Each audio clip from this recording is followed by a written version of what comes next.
இந்த புதிய காலை நேரத்தில் உங்கள் அனைவரையும் இயேசு கிறிஸ்துவின் நாமத்தினால் வாழ்த்தி வரவேற்கிறேன். இன்றைக்கான வேத வசனம், கர்த்தர் நமக்கு பெரிய காரியங்களை செய்தார், இதன் நிமித்தம் நாம் மகிழ்ந்திருக்கின்றோம். சங்கீதம் 126 அதிகாரம் 3வது வசனம். கர்த்தர் நமக்கு பெரிய காரியங்களை செய்தார் என்று சங்கீதக்காரன் மகிழ்ச்சியோடு அறிவிக்கின்றார். அது ஒரு சாதாரண வார்த்தை அல்ல, அது ஒரு அனுபவம். நாம் நம் வாழ்க்கையை பின்னோக்கி பார்க்கும் போது கர்த்தர் எத்தனை தடவை நம்மை காத்திருக்கின்றார். நாம் அறியாத அபாயங்களிலிருந்து நம்மை விடுவித்திருக்கின்றார். நாம் தளர்ந்த நேரங்களில் நம்மை அங்கே எழுப்பியிருக்கின்றார். சில நேரங்களில் இதை நாம் மறந்து விடுகிறோம். ஆனால் தேவன் ஒருபோதும் மறப்பதில்லை.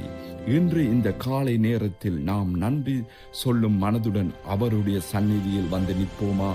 கர்த்தரே, நீர் என்னுடைய வாழ்க்கையில் செய்த எல்லா நன்மைகளுக்கும் நன்றி. நன்றி சொல்லும் இருதயம் ஒரு மகிழ்ச்சியான இருதயமாக மாறுகின்றது. நன்றி சொல்லும் மனம் தேவனுடைய சந்நிதியை அங்கே அனுபவிக்கின்றது. இன்று என் பிரச்சனைகள் இருந்தாலும், என்ன சுமைகள் இருந்தாலும், அதைவிட பெரியவர் என் கர்த்தர் என்ற நினைவோடு இருப்போம். கர்த்தர் நேற்று செய்தவர் இன்று செய்கின்றார், நாளை செய்வார். அதனால் நாம் இன்று பயப்பட வேண்டாம், சந்தேகப்பட வேண்டாம்.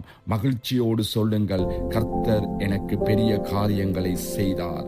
இன்று நாங்கள் மகிழ்ச்சியோடு நடப்போம். கர்த்தர் எனக்கு பெரிய காரியங்களை செய்து கொண்டிருக்கின்றார், செய்வார் என்ற நம்பிக்கையோடு இப்பொழுது நாம் ஜெபிப்போமா? அன்பான பரலோக தந்தையே, இந்த புதிய நாளுக்காக உமக்கு நன்றி. எங்கள் வாழ்க்கையிலே நீர் செய்த எல்லா நன்மைகளுக்கும் நாங்கள் உமக்கு ஸ்தோத்திரம் செய்கிறோம். கர்த்தரே, இன்று எங்கள் இருதயங்களுக்கு நன்றி நிறைந்ததாக மாற்றும். எங்கள் கண்கள் உம்முடைய கிருபையை காணட்டும். எங்கள் மனம் உம்முடைய சமாதானத்தினால் நிரம்பட்டும். நாங்கள் எந்த சூழ்நிலையில் இருந்தாலும் உம்மை தேடுகிற பிள்ளைகளாய், உம்மை நம்பி நிற்கிற பிள்ளைகளாய் எங்களை மாற்றும்.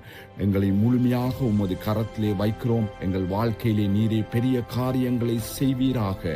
எல்லாவற்றையும் எங்கள் எல்லோருக்காக மறித்து உயிர்த்தெழுந்த இயேசு கிறிஸ்துவின் நாமத்தினால் வேண்டி நிற்கிறோம் நல்ல பிதாவே. ஆமென்.